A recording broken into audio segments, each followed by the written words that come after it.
Welcome back to One Pot Dish. Today we're going to be making Tafelspitz, which is one of Austria's most famous dishes. It's relatively simple, but the taste that you get by cooking this dish is just amazing. We have used bone marrow in making this dish. Now for some people, bone marrow is just a little bit strong. First of all, we're going to start off by preparing our Swiss chard. Take out the white stems, put it all in a bunch, and cut it into about 1-inch pieces. We're going to saute that down later.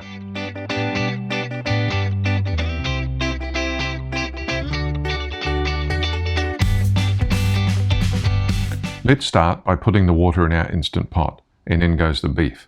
As I said, this recipe really is pretty simple. Here we're putting in the celery, and we're putting in some leeks, and then we'll be putting in the root vegetables. Putting them in whole, we'll be cutting those up a little bit later for presentation. We'll also put in a couple of bay leaves, and we're also 10 peppercorns we're going in there with a teaspoon of salt. Now here we've roasted some whole onions. We've cut them in half, and we've left the skin on, and they've come out of the oven. They've been in the oven about 10 or 15 minutes. Now take off the skin, but leave the top or the crown on so that the onions stay together, because again, they're an important part of this beautiful dish. And honestly, you won't believe the taste that you get from the broth. It's a clear broth, but it's just amazing. Release the pressure after 70 minutes of cooking and 10 minutes natural release, and have an ice bath standing by.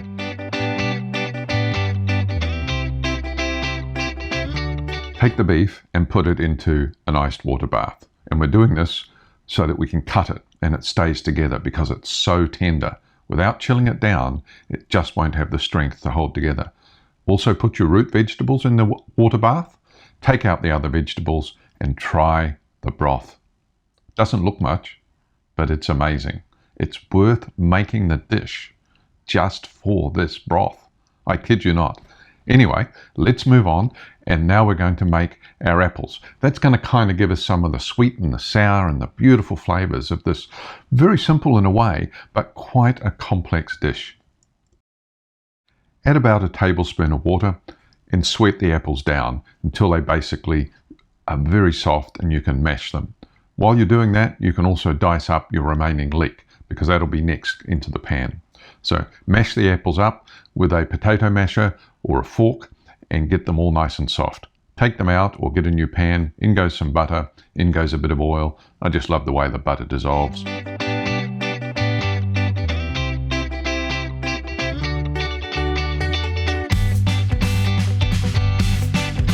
In goes our leeks, season them with a little bit of salt and pepper, and again sweat them down, takes about 3 to 4 minutes. You'll just see them start to soften, because basically they're going to be a side on your dish as well. So you want to be able to eat them with just the smallest amount of crunch left.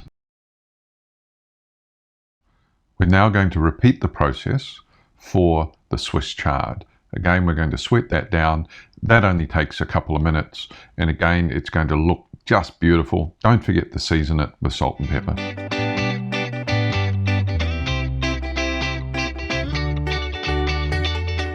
After the Swiss chard, we're basically going to take some chives and we're just going to finely dice them. These are going to be a garnish on the top.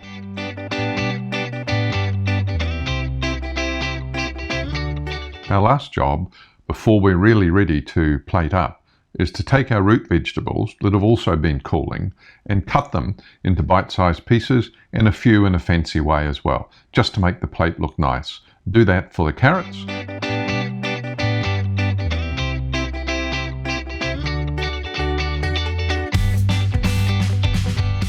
Take out the swede from the cold water and again chop that down into random bite-sized chunks. We'll also take the onion, and here we're going to remove the crown from the top so that we can separate the onion layers. The next step is let's look at the meat. Now we're getting to the short end of the dish.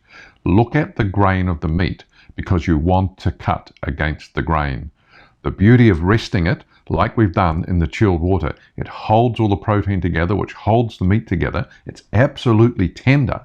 So when you slice it, you can get these beautiful, thick chunks of steak that are just melt in your mouth, tender, but they stay together and look just amazing on the dish. You can cut them about 1/2 inch thick or a little bit thicker if you really like a big bit. Now there's only 2 of us, so we're just going to take 2 small portions here and the rest we're going to put in the freezer for later.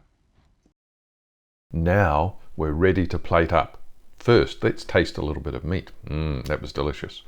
Take some broth into a plate, put in your bone marrow if you're going to have that, put in all of your greens, sprinkle on your nice chives, and you've got a fantastic dish. We'd love it if you gave us a thumbs up if you liked this video. Please subscribe to our channel and we'll see you in the next one. Thanks for watching.